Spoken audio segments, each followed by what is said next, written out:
Si nos quedamos con los rasgos superficiales de Robin Hood y de su pandilla, podríamos llegar a pensar que eran comunistas, amigos de los oprimidos, bondadoso con mujeres y niños, ladrón de ricos y generoso con pobres, y dispuesto a enfrentar el poder del príncipe Juan y de su esbirro el sheriff de Nottingham. E incluso podríamos llegar a decir que eran hippies. A fin de cuentas, eso son una banda de hombres malolientes que se la pasan escondidos en los bosques. Pero ¿qué tal si te digo que esta interpretación no solo es equivocada, sino que además distorsiona el verdadero origen de la leyenda y el trasfondo ideológico detrás del Robin Hood? Por eso, en el video de hoy voy a tratar de responder las siguientes preguntas. ¿Existió un verdadero Robin Hood? De ser así, ¿por qué se rebeló contra el gobierno de Inglaterra? ¿Cómo es que se convirtió en un símbolo comunista? ¿Y por qué los ideales de este personaje están más alineados con lo que hoy conocemos como el liberalismo? Dicho todo esto, empecemos.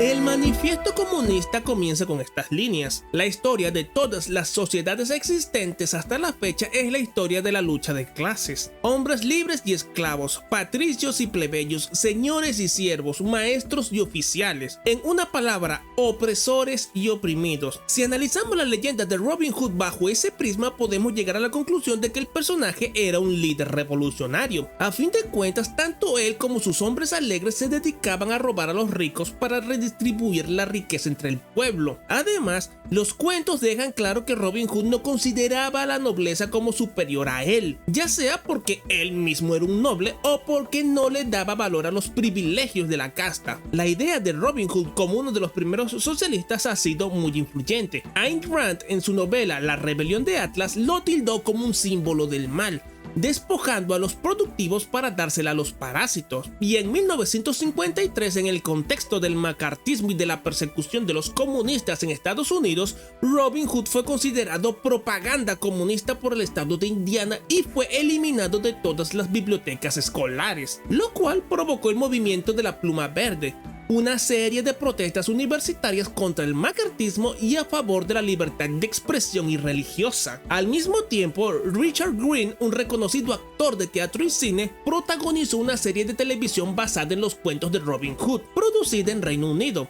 La serie, conocida como Las aventuras de Robin Hood, se emitió entre 1955 y 1959 y gozó de gran popularidad tanto en Gran Bretaña como en Estados Unidos. La empresa productora Sapphire Films fue fundada por Hannah Weinstein, miembro de la rama de Hollywood del Partido Comunista de Estados Unidos. Poco después de que el Comité de Actividades Antiamericanas de la Cámara de Representantes iniciara su cacería de comunistas en Hollywood, Hannah fue enviada a Londres con la financiación necesaria para fundar esta empresa y utilizó a guionistas incluidos en la lista negra, aquellos que fueron vetados de la industria del entretenimiento por su pensamiento de izquierdas, para así escribir varios episodios de la serie. Escritores que usaron la serie para abordar temas sociales, además de que trataron a Robin Hood como un simple campesino y no como un noble caído en desgracia. Pero creer que solo por robar a los ricos para darle a los pobres es suficiente para tildar a este personaje como comunista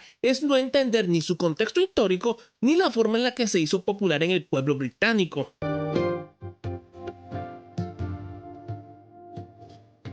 La primera mención manuscrita del Robin Hood se encuentra en el poema Pedro el Labrador de William Lackland en 1377, donde el sacerdote Slot declara: "Conozco las rimas de Robin Hood". Años más tarde, el cronista escocés Juan de Fordyun escribió que de los personajes de las baladas populares, Robin Hood era el que más le gustaba, por lo cual se puede llegar a la conclusión de que Robin Hood es un personaje que nació en la tradición oral inglesa, existiendo ya desde la Edad Media, y que fue popularizándose en la medida en que los bardos y los juglares iban visitando nuevos pueblos cantando sus nuevas aventuras, historias basadas en un personaje real o completamente imaginario. Los entusiastas han llegado al punto de enumerar una colección de Roberts y Robins de principios del siglo XIII y XIV, buscando indicios para hallar el verdadero Robin Hood, como sería el caso de Robert Hood, que aparece en los registros judiciales de 1226. Otros posibles Robin Hoods son William Robert Hood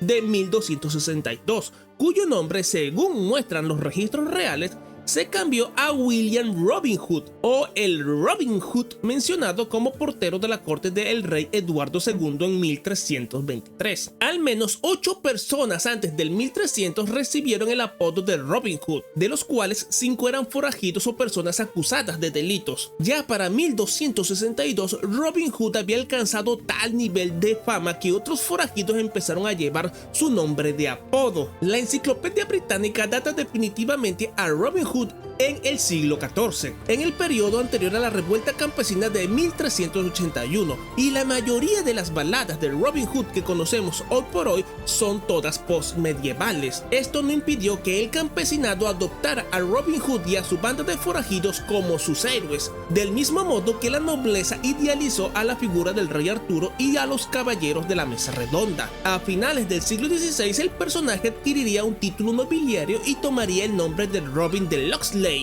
o Robert Fitz-Ott, conde de Huntington, y comenzaría a ser situado alrededor del 1190, año en el cual Ricardo Corazón de León partió a Jerusalén para participar en la Tercera Cruzada. Sin embargo, existe un problema con esta datación, ya que en una de las baladas originales de Robin Hood se refieren al rey Eduardo. Los reyes Eduardo I, II y III gobernaron Inglaterra consecutivamente del 1272 al 1377, lo que sitúa definitivamente a Robin Hood después del 1199, año de la muerte del rey Ricardo. Pero gran parte de la concepción moderna que tenemos sobre Robin Hood se la debemos a Ivanhoe, escrita por Sir Walter Scott en 1820. Más tarde, en el siglo XIX, Howard Pyle escribió e ilustró Las alegres aventuras de Robin Hood, donde se le dan forma a todas las leyendas y al saber popular y se da una versión definitiva del personaje. Versiones que inspiraron las adaptaciones del personaje que empezaron a estrenarse tanto en cine como en la televisión. Ahora que sabemos el origen historiográfico de Robin Hood, es hora de introducirnos en su relato.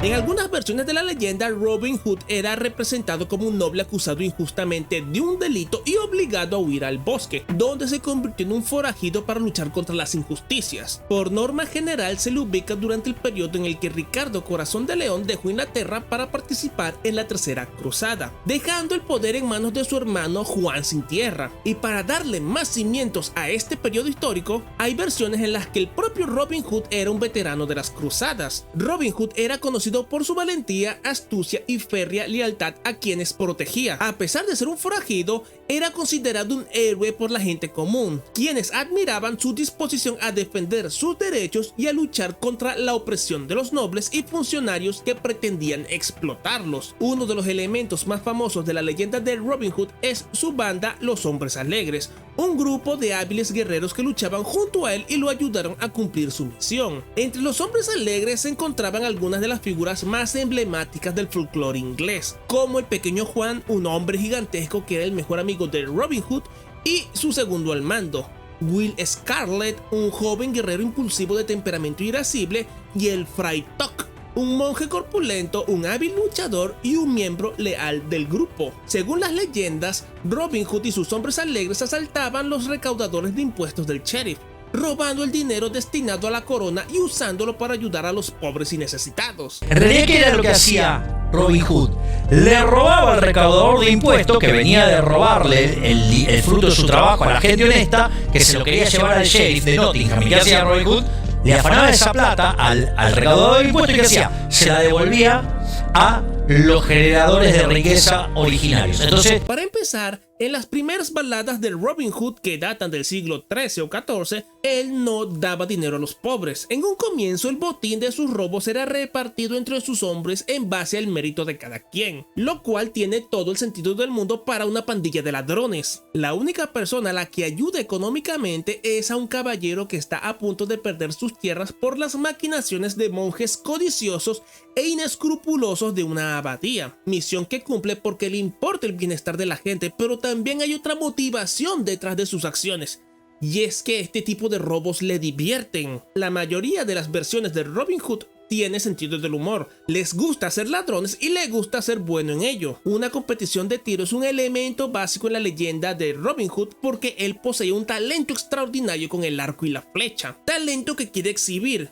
y en algunas versiones también quiere llamar la atención de Lady Marianne. La enemistad con el sheriff de Nottingham tampoco es coincidencia. En aquella época, una de las principales funciones de un sheriff era la de recaudador de impuestos, lo cual los convertía en un objeto del odio popular. Todo esto unado con el odio visceral y la enemistad eterna que le juró Juan sin tierra. A pesar de su condición de forajido, se decía que Robin Hood era un hombre de gran honor e integridad, y era conocido por su generosidad y su disposición a ayudar a los necesitados. Robin Hood también aparece con frecuencia ayudando a hombres que se enfrentan a castigos bárbaros por cazar en los bosques reales, una actividad permitida solo a los nobles ingleses, pero que está estrictamente prohibida a las clases bajas. En otras palabras, Robin Hood se enfrentaba a aquellos que tenían privilegios gracias a su poder político o religioso, y no necesariamente en contra de los millonarios tal como los entendemos hoy en día. Hasta la Revolución Francesa, la sociedad europea estaba dividida en tres estados: la nobleza, el clero y el pueblo llano. Aunque los plebeyos comprendían el 90% de la población, carecían de poder político alguno. Eran los únicos que pagaban impuestos y estaban sumidos en la más absoluta pobreza, mientras el 10% restante poseían mayores ingresos y contaban con toda clase de privilegios y prerrogativas sobre el pueblo llano, que en algunos casos llegaba a una especie de esclavitud de facto. Aunque la leyenda de Robin Hood evolucionó para adaptarse al gusto de la aristocracia, por eso pasó de ser un granjero cualquiera a un aristócrata desposeído, la lucha contra la autoridad tiránica siguió siendo central en su historia, sobre todo porque Robin Hood era retratado a menudo como un hombre que luchaba por reclamar sus tierras injustamente confiscadas y en contra de los altos impuestos. También se esfuerza por detener la conspiración del sheriff y del príncipe Juan para tomar el poder en ausencia del rey Ricardo, e instaurar así una tiranía que pisotee los derechos del hombre libre. En lugar de ser un acto de redistribución de la riqueza o de lucha de clases, Robin Hood se dedica a devolverle al pueblo el fruto de su esfuerzo, usurpado a través de impuestos abusivos. Esto de por sí lo retrata como un libertario y un minarquista, ya que a pesar de atentar contra la corona, en todo momento reconoce a Ricardo Corazón de León como su legítimo rey, y más bien lucha contra la autoridad ilegítima del príncipe Juan y de todos aquellos privilegios que atenten contra el pueblo llano. Sería absurdo buscar un paralelo exacto entre la leyenda de Robin Hood y la ideología liberal, ya que en parte no dejaba de ser un divertimento para la masa y no una tesis política, pero la intuición de querer ver restaurados los perjuicios propinados al pueblo por parte de autoridades ilegítimas demuestra que el deseo de la libertad está arraigado en el espíritu humano, junto a su deseo de rebelarse contra las injusticias. ¡Zurdos, hijos de puta, tiemblen! ¡La libertad avanza! ¡Viva la libertad, carajo! Lo cual podría vincular a este personaje con la leyenda de Arturo y los caballeros de la mesa redonda. Pero para saber por qué estoy diciendo todas estas tonterías tendrás que ver este video, en el que explico el nacimiento de la mayor gesta de caballería de la literatura medieval. Y sin más que decir, nos vemos. Chao, chao.